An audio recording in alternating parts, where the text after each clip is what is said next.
නායක වගේ ඇන්ටි කෙනෙක් අපි හැමෝම අතර ඉන්නවා. අනේ කොහොමද?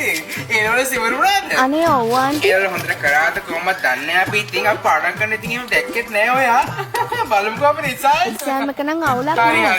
මං ගිහිල්ලා එන්නම්. හරි. ඕකේ ඊළඟ හරියට කරගත්තේ නෑ. ඕක කොල්ලොත් එක්ක හැමදාම රවුම් ගැහුවා. වටේම ඉන්න කොල්ලොත් එක්ක ඕක කියලා අර සුමිත්‍ර කොල්ලත් එක්ක ගන්නවා. ඕක ටිකට ගන්න පුළුවන්ද? ගියස් වල පිම්පත් ගිලගිලා ඇති ඕක. ඕකේ අම්මත් එහෙමනේ. හරිච්ච වගේ කකා ඇති ගියස්ට වෙල. ඒ අයියේ ඕනේ කාලෙකේ.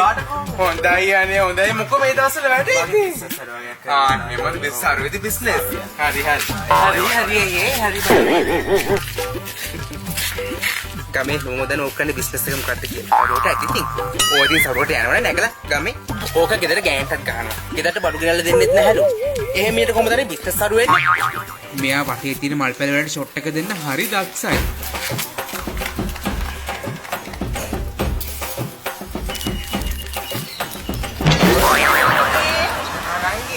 අපේ දුවගේ අද බර්ත්ඩේ එක. එහෙමද? එයාට මම කේක් එකක් ගෙනාවා. thank you. හරි. කවන්නද කෑද? කවන්නේ නැහැ නංගි. කන්න මට පොඩ sugar daddy නේ.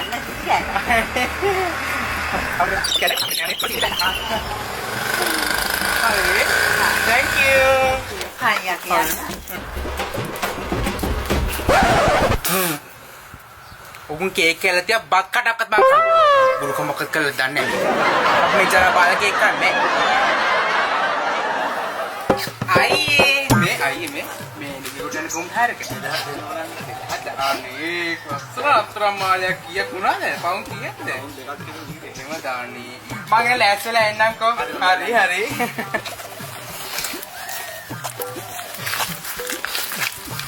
ඔකම ප්ලේන් එකේ දාන්න එක්කගෙන හිටන් ඉන්න. රුපියල් 2000ට. මම ජෙට් එකේ දාන්න එක්කගෙන හිටන් ඉන්න. ඔය ඔක්කොම රත්තරන් පොඩි ඉමිටේ. ඉතින් එන්න කොහමද? ඉතින් ශීලා. ඉවුවන මේ බේසන් අතර මේ කරපිංචෝබල. වතුර ගිල්ලලා. අනේ හැබැයි ෂෝක් කරපිංච ටිකානේ ෂෝක් කනේ. ටිකක් කඩාගත්තා.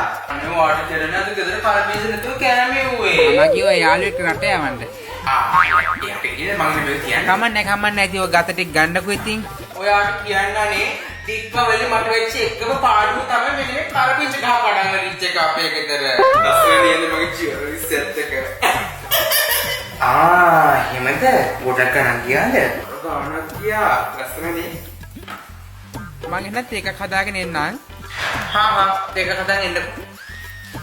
ඕක ඉන්නව නේද? මම මාල සෙට් එකක් ගත්තොත් ඕකෙත් මාල සෙට් එකක් ගන්නවා. මම රතු පාට ස්කූටි එකක් ගත්තොත් ඕකෙත් ගන්න රතු පාට ස්කූටියක්.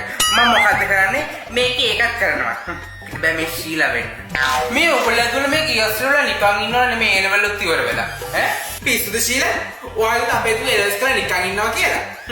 ඔයාලා කවුදනේ එලස් කියලා නිකන් ඉන්නේ?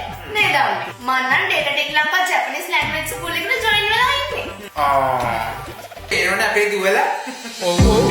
දැන් ඒ ලෙවල් එක්සෑම් ඉවර වෙලා වැඩිදුර අධ්‍යාපනය සඳහා ජපාන් ගත වෙන්න බලන් ඉන්න ඔයාට පිට වසර ගණනාවක් ලංකාවේ හොඳම ජපන් භාෂා පාසලට හිමිකම් කියමින් ජාත්‍යන්තර සම්මානලාභී එකම ජපන් භාෂා පාසල තමයි data tech Lanka Japanese language school කියන්නේ. ඉතින් මේ ස්කූල් එකේ ඔයාලට සියලුම ජපන් ප්‍රවීණතා විභාගයන් ඉලක්ක කරගත් පාඨමාලා හදාරන්නත් පුළුවන්. ස්ටුඩන්ට් වීසා සහ SSW වීසා කියන ඕනෙම කාණ්ඩයකට වීසා ඇතුම් කරන්නත් පුළුවන් මේකේ. ඒ වගේම මේකේ වීසා කන්සල්ටේෂන් එකත් ෆ්‍රී. ඒ වගේම දැනට ස්ටුඩන්ට්ස්ලා 1500කට වැඩි පිරිසක් ජපාන් ගත කරලා තියෙනවා. ඉතින් ජපාන් ගත වෙන්න බලන් ඉන්න හැමෝටම භාෂා පුහුණුවෙන් සිට ජපාන් ගත වෙනකම් සියලුම පහසුකම් එකම තැනකින්. ඉතින් වැඩි විස්තර සඳහා ඩිස්ක්‍රිප්ෂන් එකේ තියෙන WhatsApp group link එකට join වෙන්න.